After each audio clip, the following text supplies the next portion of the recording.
The Lord be with you. And with your spirit. A reading from the Holy Gospel according to Matthew. Glory to you, O Lord.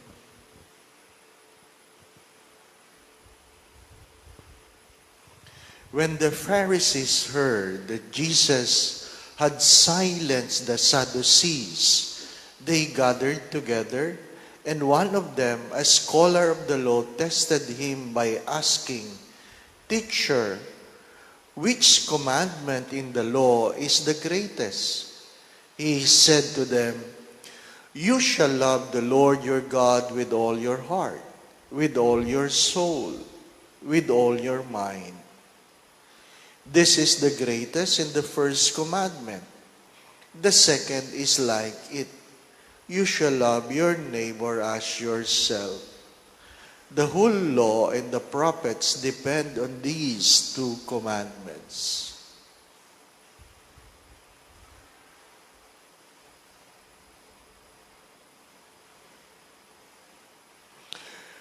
The Gospel of the Lord. Praise to you, Lord Jesus Christ.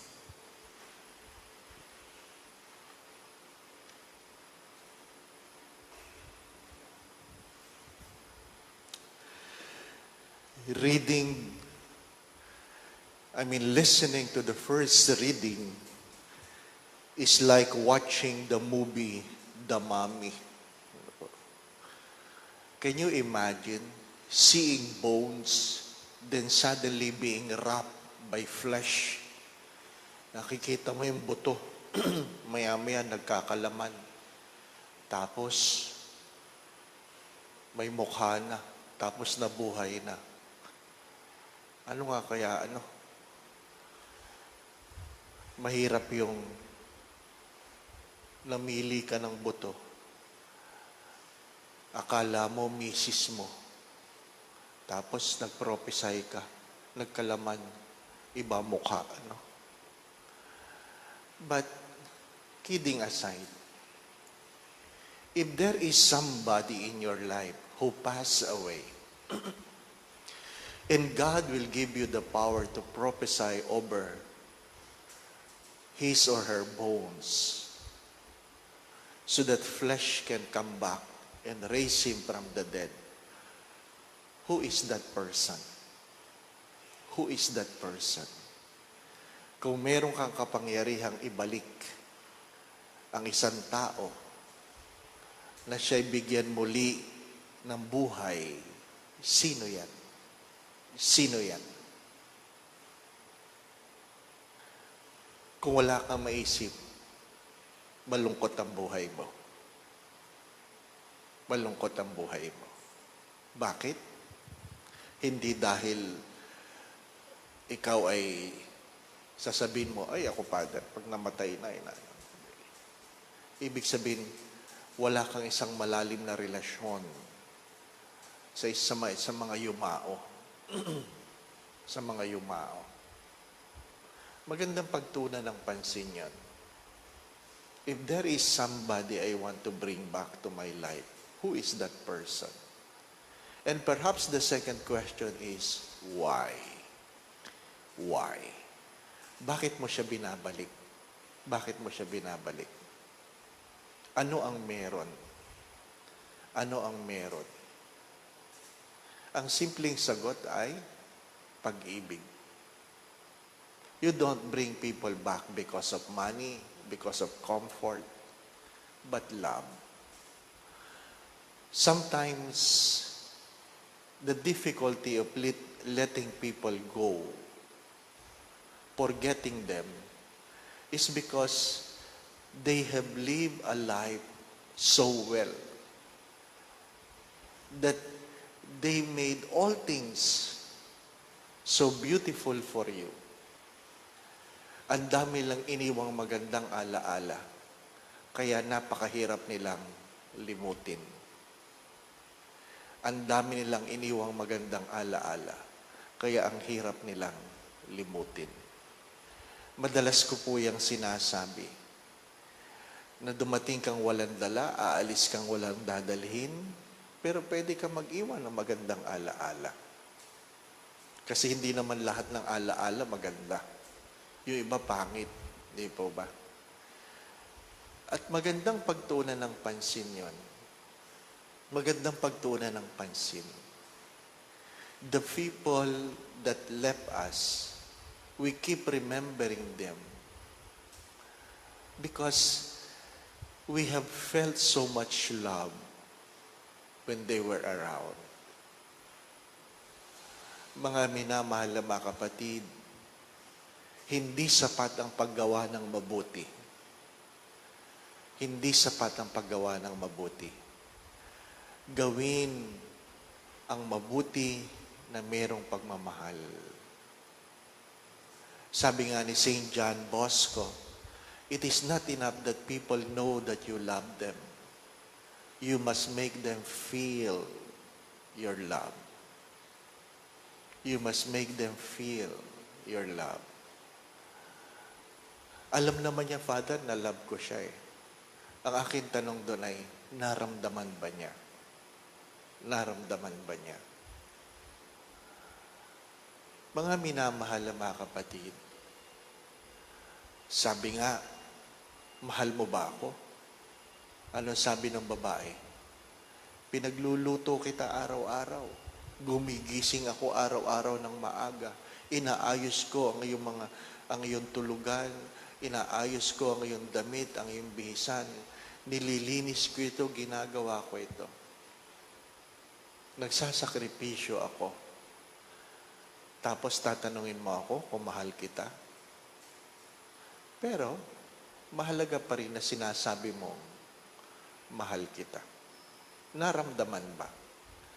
Naramdaman ba? Magandang itanong yun eh. Maraming magulang na nagsasabing, alam nilang mahal ko sila.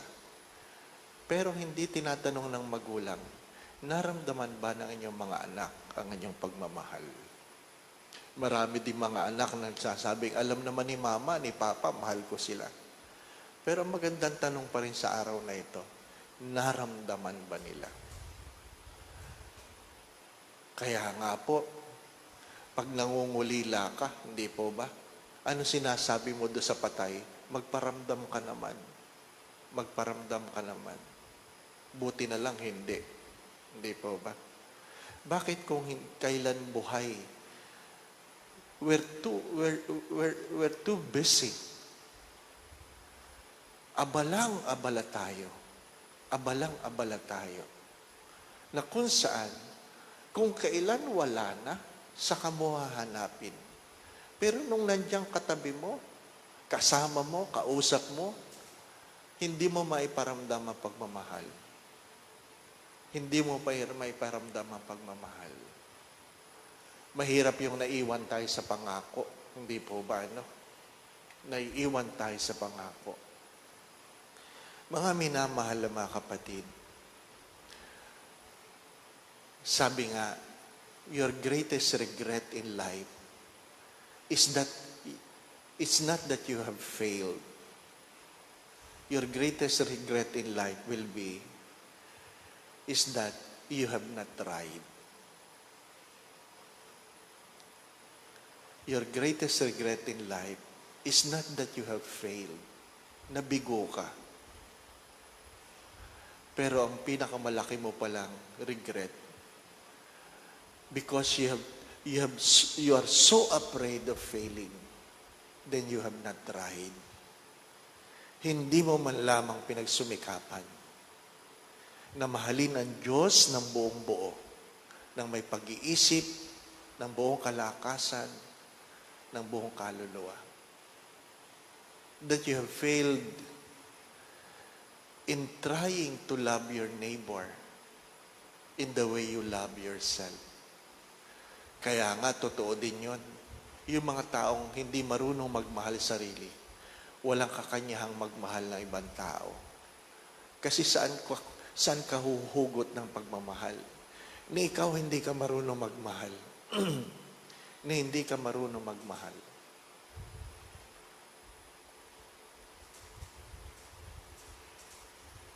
It's good to come before God in this Eucharistic celebration from the words of Pope Pius X, asking the Lord to renew all things in Christ. If you're given to renew your life, don't look on someone's grave, on someone's bones, and allowing the flesh to cover that bones again. Why don't you look into yourselves? Bakit hindi mo tingnan ang iyong sarili?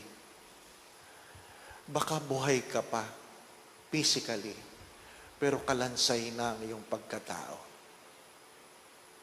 Baka buhay ka pa physically, pero kalansay na ang iyong pagkatao. You're already a bone without a flesh because you are no longer capable of loving. You're so much filled with yourself. Punong-puno ka ng iyong sarili naman. At wala nang puwang ang ibang tao sa iyong buhay. At yun ang paalala ngayon. That we come before God instead of prophesying to other people. Why not we prophesy to ourselves? And look into yourselves. Go in front of the mirror and look at your eyes. Confront your fears, your sadness, your frustrations. Look at it. And why not prophesy to yourself and say, Dave, may you have life again. Life filled with love. And strong enough that your love be greater than your fear. Because many of us are so afraid of loving because we are so afraid of being hurt. Many of us are so afraid of loving because we are so afraid of being hurt. My dear friends, my brothers and sisters, sometimes God will break our hearts so that He can get back our soul.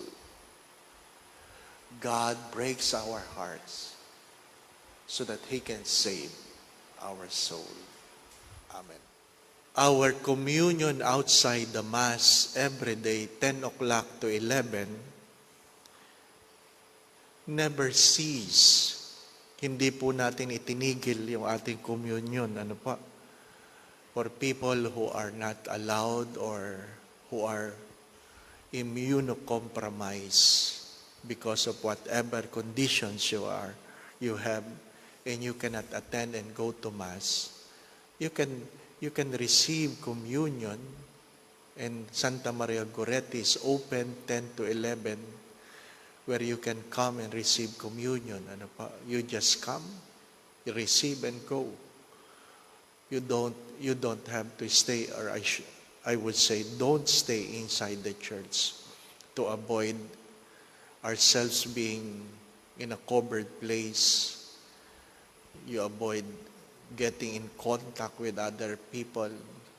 Ano pa?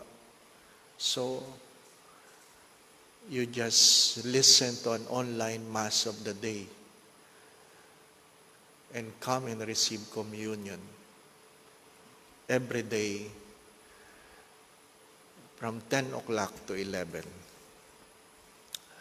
My dear friends, my brothers and sisters, love the people alive. Love the people around you. Love the people around you. So that you will not be looking love from the dead, among the dead. Mahalin mo yung mga taong buhay upang hindi ka naghahanap ng pagmamahal mula sa mga patay. As Mother Teresa of Calcutta have said this, stop judging people. Because if you keep judging people, you will have no time to love them. Stop judging people.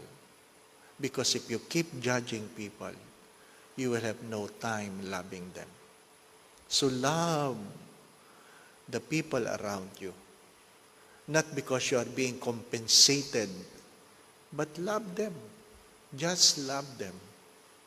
It is who you are, a loving person. It is who you are, a loving person. Mahalin mo. Ano po? Baka wala kang maalaalang pagmamahal kasi you have loved things and used people. Ano po ang paalala? Love people and use things.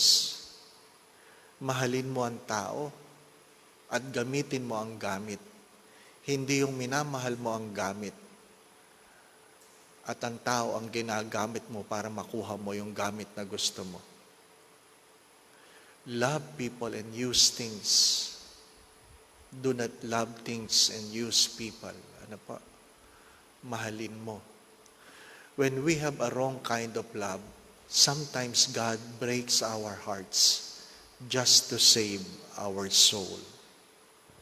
Sometimes God breaks our hearts just to save our souls. Renew all things in Christ. Prophesy to yourself that you will renew all things in Christ. The Lord be with you. And with your spirit. And may Almighty God bless you, the Father, the Son, and the Holy Spirit.